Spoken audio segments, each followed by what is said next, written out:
Bonjour, bienvenue dans l'émission Femmes Victorieuses. Je suis trop contente de vous retrouver et vous m'avez manqué quand même. Et moi, j'espère que je vous ai manqué aussi. Et dans ce nouveau numéro, je vais aborder un autre thème. Est-ce que vous êtes prêts pour commencer, pour écouter aujourd'hui? Allez, installez-vous confortablement dans votre canapé ou dans votre chaise, où que vous soyez. Mettez bien votre casque et c'est parti! Bienvenue dans ce nouveau numéro de Femmes Victorieuses. Aujourd'hui encore, préparez-vous à être édifiés, encouragés et inspirés par des témoignages puissants, des partages sincères et des vidéos qui transforment. Parce qu'une femme victorieuse n'est pas celle qui n'a jamais chuté, mais celle qui se relève à chaque fois avec grâce et détermination. Alors, installez-vous confortablement, ouvrez grand votre cœur et laissez-vous porter par ce moment d'espoir et de transformation. Alors, comme je le dis, mon thème d'aujourd'hui pour vous parler, c'est quand on est désespéré de ne pas avoir un enfant. Et comme Femme Victorieuse, ça s'adresse aux couples sans enfants, je vais aborder cet aspect, non pas en lien avec ceux qui sont autour de vous ou des personnes concernées, mais vous-même. Vous est-il déjà arrivé d'être tout simplement désespéré, fatigué, tout simplement de ne pas avoir un enfant?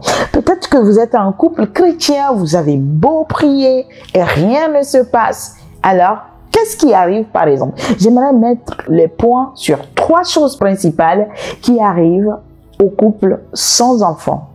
La première chose, devant le désespoir, les pleurs.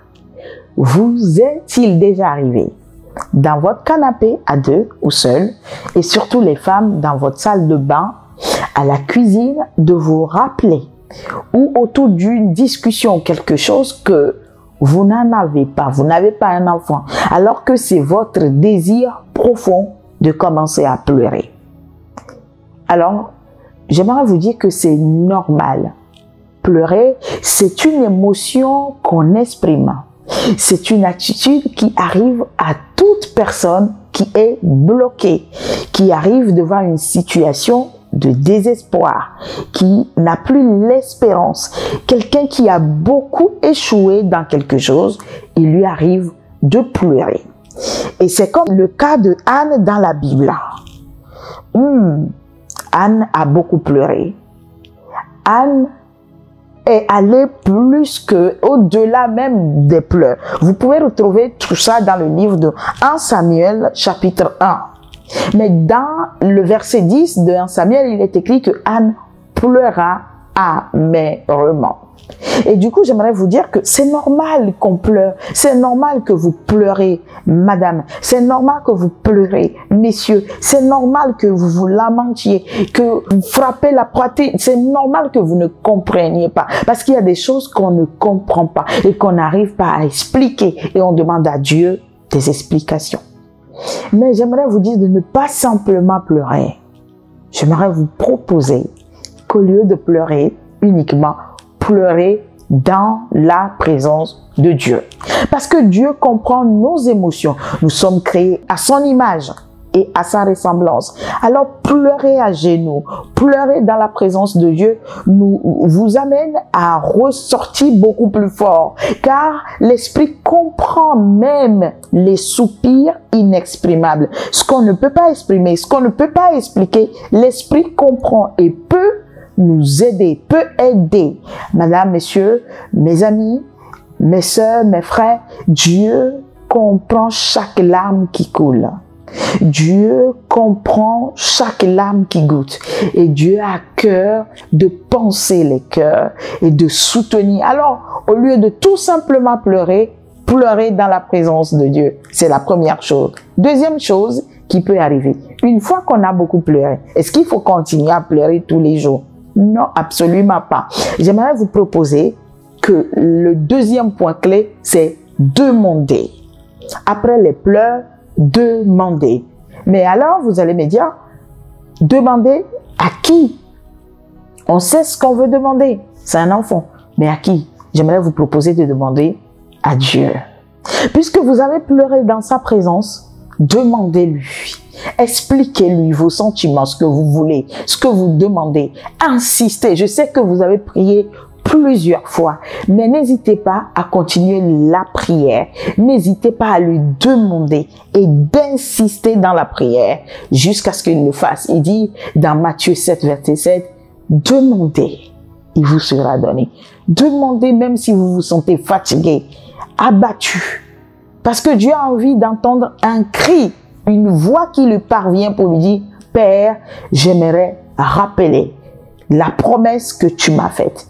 Et en attendant aussi, n'hésitez pas à lire dans vos cahiers de notes, dans votre bloc-notes, les prophéties, tout ce que le Seigneur vous a annoncé. J'aimerais vous dire que Dieu est fidèle. Il est écrit dans le livre de Matthieu 7, si vous, en tant qu'homme, vous savez donner de bonnes choses à vos enfants, à plus forte raison, le Dieu, notre Père, ne nous donnera-t-il pas plus que ce qu'on lui demande? Il le donnera dans sa grâce, par fidélité pour lui-même. Au nom de Jésus, amen. Alors, mon troisième point, le point 3 que j'aimerais aborder avec vous aujourd'hui, c'est, accrochez-vous, on y va. Le troisième point, qui n'est pas moindre, qui est très intéressant, c'est ne vous sentez-vous pas inférieur aux autres. Ne pensez pas que vous êtes inférieur aux autres. Impossible. Nous sommes devant Dieu, tout le monde, qu'on possède quelque chose ou non, nous sommes égaux devant Dieu. Êtes-vous d'accord avec moi? Vous pouvez me dire dans le chat. Est-ce que Dieu regarde les gens selon ce qu'ils possèdent? Autrement, c'est dire à Dieu, si je n'ai pas une voiture, donc tu ne me considères pas comme un enfant. Si je n'ai pas un téléphone, c'est que je ne suis pas un enfant de Dieu. Si je n'ai pas un enfant, je ne suis pas un enfant de Dieu. Non, il faut rejeter, refuser cette idée selon laquelle si un couple, chrétien ou non, n'a pas d'enfant, Dieu n'aime pas le couple. C'est les hommes. Et cette histoire, dans l'église, les gens rejettent ceux qui n'ont pas d'enfants. Dans les discussions, dans les commentaires, les gens peuvent avancer toutes sortes d'idées. Mais Dieu ne voit pas un couple sans enfant incomplet. Impossible pour lui. Dieu vous aime tout autant qu'il aime les autres qui en ont et ainsi que leurs enfants. Je fais la promesse de croire cette parole, que Dieu vous aime tel que vous êtes, peu importe ce que vous avez ou non, parce que quoi, Dieu est l'auteur, il est le donateur biologique, c'est lui qui donne tout. J'aimerais partager, appuyer ma pensée avec la pensée de Steve Hope, un Américain qui a rencontré la même difficulté et qui dit ceci: rejoignez Paul, l'apôtre Paul. Rejetez le mensonge de vous croire inférieur aux autres parce que vous n'avez pas d'enfant. L'apôtre Paul ne s'est ni marié, n'avait ni d'enfant. L'apôtre Paul n'avait pas d'enfant. Jésus non plus n'avait pas d'enfant. Jésus n'était pas marié.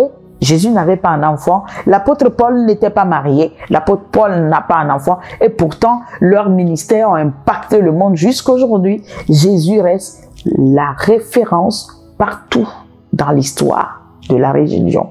L'apôtre Paul reste une figure centrale, un apôtre dans la vie chrétienne. Ont-ils été heureux sans enfants? Évidemment. Et c'est ce que l'apôtre Paul nous conseille dans le texte de 1 Corinthiens 7, verset 8. À ceux qui ne sont pas mariés, aux veuves, je dis qu'il est bien pour eux de demeurer comme moi. Il parle là du mariage. Mais le fait de ne pas se marier, c'est une absence d'une bénédiction de Dieu ou une absence de quelque chose dans sa vie. C'est un peu comme ne pas avoir d'enfant. Mais l'apôtre Paul dit quoi? D'être comme lui. Soyons comme Jésus. Soyons comme l'apôtre Paul. Voyons-nous comme Jésus. Voyons-nous comme l'apôtre Paul était. Alors, j'aimerais terminer, vous dire, rappeler les 3 points. Pleurer, c'est normal. Mais il faut pleurer dans la présence de Dieu. Demander Dieu parce qu'il est l'auteur biologique, le donateur, celui qui donne des enfants. Enfin, ne vous voyez pas inférieur aux autres. Suivez l'exemple de Jésus ou de l'apôtre Paul. J'aimerais conclure en vous disant que approchez-vous de Dieu. Tournez votre regard vers le Seigneur. Lamentez-vous, mais pas toujours. Parce que votre bénédiction dépend de la réponse de Dieu et non des hommes. C'est Dieu qui est l'auteur biologique, celui qui confère des enfants à Dieu. J'aimerais vous dire que, comme dans ce texte de 2 Corinthiens 1, 3, 4, béni soit le Dieu de toute consolation. Il nous console dans toutes nos détresses pour nous rendre capables de consoler tous ceux qui sont en détresse. Je prie pour vous que le Dieu de toute consolation console votre cœur quand vous pleurez, mais aussi quand vous vous rendez dans sa présence, qu'il écoute votre voix et qu'il vous exauce dans le nom de Jésus. Je prie aussi que Dieu formate vos pensées. Il dit, soyez renouvelés dans votre pensée, que vous soyez renouvelés et que vous acceptiez que le temps de Dieu est meilleur et quand ce temps arrivera, rien ne bloquera votre bénédiction, rien n'empiétera votre bénédiction. Rien ne jouera en votre défaveur. Quand le temps de Dieu fixé arrivera, vous verrez sa main tendue sur vous. La bénédiction débordera. Vous porterez de beaux enfants dans le nom de Jésus. Et votre joie débordera partout. Votre témoignage impactera le monde. Il n'y a aucune épreuve qui survient qui dépasse votre capacité à surmonter. Dieu a confiance en vous dans le nom de Jésus. Père, je te remercie pour quelqu'un qui m'a écouté aujourd'hui. Je te bénis pour ce couple qui m'a écouté. Je te bénis pour ces personnes qui cherchent des enfants. Tu es le donateur. Tu es la réponse de la prière de quelqu'un. Seigneur, tu es l'unique. Tu es le seul capable d'exaucer la prière des cœurs. Je crie afin que tu exauces ces prières, que tu écoutes les pleurs de quelqu'un qui viendra témoigner après cette vidéo que Dieu a fait de grandes choses dans sa vie. Seigneur, tu es fidèle à toi-même. Est-ce que tu as promis ce que tu as annoncé? Tu es capable de le faire infiniment au-delà de ce que nous imaginons. C'est pour ça que nous te célébrons, Jésus. Nous te glorifions, Jésus. Parce que en ton nom, les femmes portent des grossesses. En ton nom, les couples sont heureux. En ton nom, les enfants ont une grande destinée dans le nom de Jésus le Christ.